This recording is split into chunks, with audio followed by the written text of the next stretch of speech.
या निवडणूक आयोगाच्या काळात. यापूर्वी 1, 2, 3, 5 किती झाले आम्हाला दाखवा ना. या महाराष्ट्रात मोठे मोठे नेते होऊन गेले.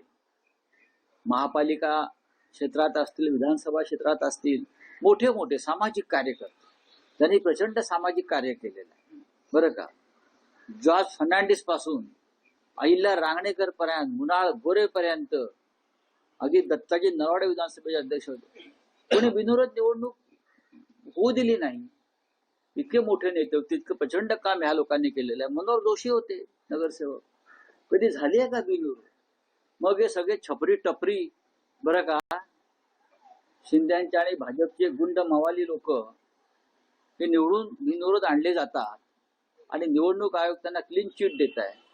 निवडणूक आयोगाचा क्लीन चिटचा कारखाना हा देशासाठी, राज्यासाठी धोकादायक आहे. निकालाला 10 दिवस बाकी आहेत. अजूनही महापौर पदाच्या आरक्षणाची सोडत जाहीर झाली नाही. कोणाला कुठे महापौर करायचा हे आधीच ठरवलं जातंय. नक्कीच निवडणूक आयोग हा, मी मगाशी म्हणालो, निवडणूक आयोग हा सत्ताधाऱ्यांचा एजंट म्हणून काम करतो. एजंट म्हणजे जसे पदाधिकारी नेमले जातात एखाद्या राजकीय सत्ताधारी पक्षाचे, त्या पद्धतीनं हे भारतीय जनता पक्ष आणि शिंदे गटाचे पदाधिकारी प्रत्येक ठिकाणी निवडणूक आयोगानं घोटाळा केलाय, नियमभंग केलाय, कायद्याचं उल्लंघन केलंय आणि सत्ताधारी पक्षाला मदत होईल अशा प्रकारचंच त्यांचं वर्तन होत आहे. पण या सगळ्याचा हिशोब त्यांना द्यावा लागेल. प्रत्येक गोष्टीला अंत असतो, लक्षात घ्या. पहिल्यांदा असं होतं की महापौर पदाचं आरक्षण सोडत अजूनही नाही निघत आहे. का निघत नाही? उत्तर आहे का निवडणूक आयोगाकडे? का अमित शहाचा फोन यायला पाहिजे त्यांना? का फडणवीसांनी जाऊन त्यांच्या कार्यालयात बसलं पाहिजे की या पद्धतीनं करा? सांगा ना. निवडणूक आयोग काय ताटाखालचं मांजर आहे त्यांच्या? बोला. ठाण्यातल्या निवडणूक प्रकरणात देखील आता निवडणूक आयोगाने केवळ अहवाल मागितलेला आहे.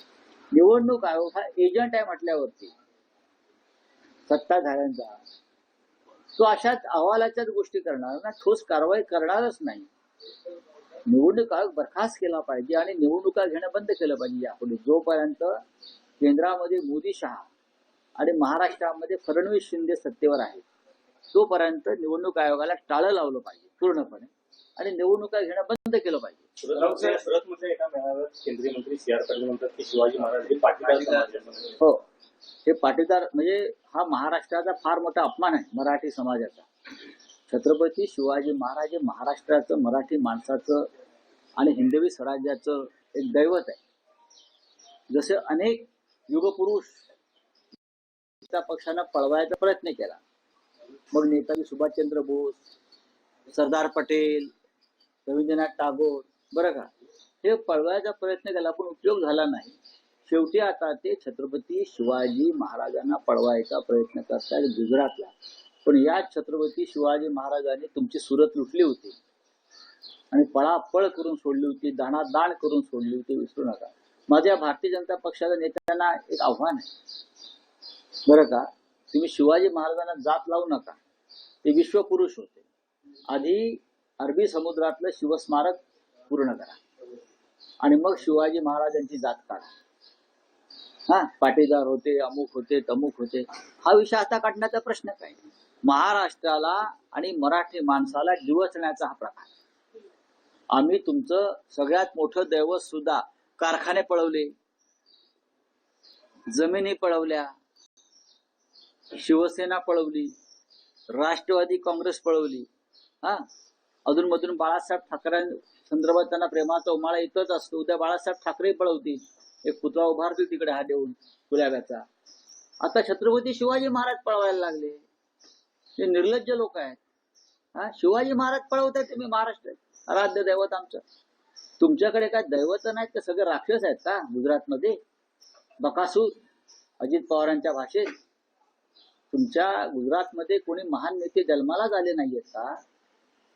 म्हणून तुम्हाला आमची दैवत पळवण्याचं बकासुरी आनंद घ्यायचा आहे? सांगा ना. राऊसाहेब, आज बहुचर्चित ठाकरे बंधूंची संयुक्त मुलाखत चित्रित होते. होय, तुमचे टोकदार प्रश्न, मार्मिक प्रश्न तयार आहेत का? आणि काय सांगाल की तुम्हाला काय अपेक्षित आहे या मुलाखतीत? आज प्रथमच माननीय उद्धव ठाकरे आणि माननीय राज ठाकरे यांची एक संयुक्त मुलाखत होती. संयुक्त सभेआधी संयुक्त मुलाखत होती, लक्षात घ्या. आणि त्या दृष्टीनं जिथे ही मुलाखत घेतली जाणार आहे ग्रँड हयात हॉटेलमध्ये, तिथे आता या क्षणी सेट उभारण्याचं काम सुरू आहे. संपेल आता, फार भव्य सेट आहे. त्याचे तुम्हाला वाटल्यास फोटो पाठवतो, देतो. ती तयारी सुरू आहे. 2 नेते एकत्र येत आहेत, 2 भाऊ सुद्धा एकत्र येत आहेत. आणि त्यांना आम्ही असं ठरवलंय की मुंबई आणि महाराष्ट्राच्या विकासासंदर्भातच त्यांच्याशी चर्चा करावी. बाकी राजकारणाचे प्रश्न विचारायला भरपूर वेळ आहे नंतर. पण मुंबईसह महाराष्ट्रातल्या लोकांना काय हवं आहे आणि तुम्ही काय देणार आहात, आपण काय देणार आहात, या संदर्भात सकारात्मक आणि विधायक चर्चा या मुलाखतीतून यावी अशी माझी आणि माझ्याबरोबर जे मुलाखत घेणार आहेत महेश मांजरेकर त्यांची भूमिका आहे. महेश मांजरेकर हे जरी फार मोठे कलाकार, निर्माते, दिग्दर्शक असले तरी ते आज एक मुंबईकर म्हणून मुलाखतीला बसणार आहे. एक मुंबईकर आणि मुंबईकरांच्या ज्या अपेक्षा आहेत त्याविषयी ते दोन्ही नेत्यांना प्रश्न विचारतील. ही मुलाखत नक्कीच जास्तीत जास्त लोकांपर्यंत पोहोचेल याची मला खात्री आहे. काही लोकांच्या मनामध्ये संभ्रम निर्माण होतो की काय वातावरण सभा कशा करता व्हायला पाहिजे? राज ठाकरे पण काल बाहेर पडणार होते, सभा घेणार होते, त्याची चर्चा सुरू नाही, एक लक्षात घ्या, कोण काय बाहेर चर्चा करताय ना त्याच्यावर प्रश्न घेऊ नका. सभा कधी घ्यायचा याचं गणित आणि याची मांडणी आम्ही केलेली आहे. 9 तारखेला ही पहिली सभा नाशिकला होती. त्यानंतर माननीय उद्धव साहेब संभाजीनगरला जातात. आम्हाला माहिती आहे सभा कधी घ्यायच्या आणि कशा प्रकारे घ्यायच्या. मुंबईमध्ये मैदान अडवून ठेवलेलं आहे, तो वाद सुरू आहे. म्हणजे शिवसेना किंवा मनसेच्या महायुतीला सभा घेता येऊ नये या राक्षसी हेतून बरं का मैदानांवरती दगड ठेवले उगाच. तर त्याच्यावरती आता आमची चर्चा सरकार काही महत्वाचे नेते दिसत आहेत प्रचारात. नाही, स्थानिक लेवलला कार्यकर्त्यांचं मनोमिलन शिवसेनेबरोबर जे झालंय त्यातून सर्वत्र आम्ही एकत्र काम करतो आहोत. उद्धव साहेबांची पहिल्यापासून एक त्यांच्या कामाची पद्धत आहे, सभा घेण्यापेक्षा शाखांपर्यंत पोहोचावं आणि प्रत्येक शाखेच्या बाहेर एक लहानशी सभा होतेच आहे. लोक जमत आहेत, अधिक लोकांपर्यंत पोहोचून संवाद साधावा हे त्यांचं पहिल्यापासूनचं धोरण आहे. मुंबईमध्ये एकच अतिविराट सभा घ्यावी याच्यावरती आमचं एकमत आहे. राऊत साहेब, आता प्रचार सुरू झालेला आहे, अजूनही दोन्ही ठाकरेंचे अपक्ष बंडखोर रिंगणात आहेत. कारवाई अजूनही होताना दिसत नाही. अनेकांवर कारवाई झाली, दिरंगाई होते, अजिबात दिरंगाई नाही. दिरंगाई कशाला होईल? खास करून वरळीमध्ये अजूनही परवा आम्ही कारवाई केली नाही, यादी आली, अजून एक यादी येईल, होणार. प्रत्येक बंडखोराला अजूनही बंडखोरांना समजवण्याचे प्रयत्न सुरू आहेत. ज्यांनी स्वतःला बंडखोर म्हणून घोषित केलेलं आहे ते सर्व शिवसेनेचे कडवट निष्ठावंत कार्यकर्ते आहेत. त्यांच्या डोक्यातला थोडासा कचरा निघून गेला, राग निघून गेला की ते हळूहळू मागे घेतील अशी आम्हाला खात्री आहे. राऊत साहेब, तुम्ही म्हणता की ठाकरे बंधूंच्या युतीमुळे कार्यकर्त्यांमध्ये खाली मनोमिलन झालं आहे, पण तुम्ही म्हणाल हा तुमच्या पक्षाचा विषय नाही, पण मनसेत त्याचे पडसाद उमटू लागलेले आहेत. त्यांचे एक माजी नगरसेवक संतोष धुरी हे काल भाजपत मुख्यमंत्र्यांना भेटले आणि त्यांचा आज भाजप प्रवेश होतो आहे. मनसे अंतर्गत नाराजी आहे या हे सगळ्यात पक्षात झालेलं आहे. काय फक्त महाराष्ट्र नवनिर्माण सेनेत झालंय का? तर नाही. तुम्ही निष्ठावंत वगैरे कालपर्यंत मिरवत होतात, पण तुम्हाला उमेदवारी मिळाली नाही म्हणून तुम्ही पक्षांतर करताय. आणि पक्षांतर कुठे करताय? की जे मुंबई आणि महाराष्ट्राचे शत्रू आहेत, दुश्मन आहेत असं घोषित केलंय मराठी जनतेने. तुम्ही त्या मोगलांच्या तंबूत जात आहात, तुम्ही औरंगजेबाच्या तंबूत जाता. औरंगजेब त्यांचाच आहे, कारण गुजरातला जन्माला आलाय तो, त्याच्यामुळे औरंगजेब हे त्यांचं निशाण आहे भाजपवाल्यांचं. तेव्हा हे जे मराठी कार्यकर्ते आहेत राजकीय, त्यांनी विचार केला पाहिजे. आमच्याकडले काही लोक गेले, काँग्रेसमधले गेले, त्यांना काय एवढं त्या भारतीय जनता पक्षाला सोनं लागलंय मला माहित नाही. किती जणांना पैसे देणार ते आहे. भ्रष्टाचाराचा पैसा तुमच्यापर्यंत पोहोचेल, पण तुमच्या पुढल्या पिढ्या त्याच्यामुळे सुखी होणार नाही. लक्षात घ्या. जर महाराष्ट्र सुखी राहिला तर तुमच्या पुढल्या पिढ्या सुखी राहतील. रवींद्र चव्हाणांचं एक वक्तव्य संतोष बोलत असताना शेजारी आज संदीप देशपांडे देखील होते आशीर्वाद द्यायला. नाही मला रवींद्र चव्हाणांचं एक वक्तव्य काल त्यांनी केलं की विलासरावांच्या आठवणी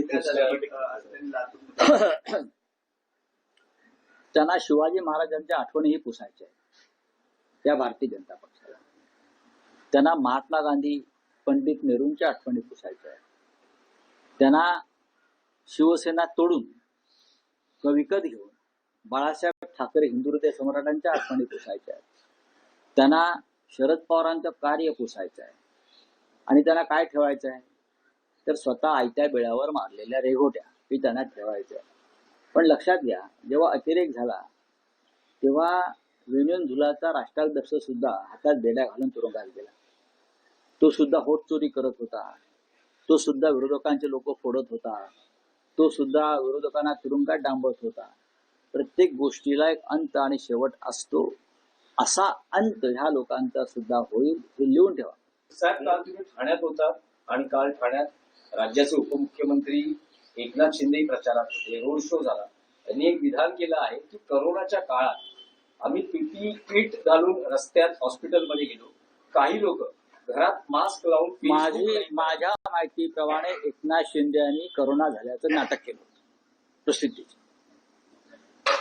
त्यांना काही करोना वगैरे झालेला नव्हता. ही आमची पक्की माहिती आहे. सरकारमध्ये आम्ही होतो. रिपोर्ट आम्ही मागवले होते. बनावट रिपोर्ट तयार केले, जशी बनावट शिवसेना केली तशी.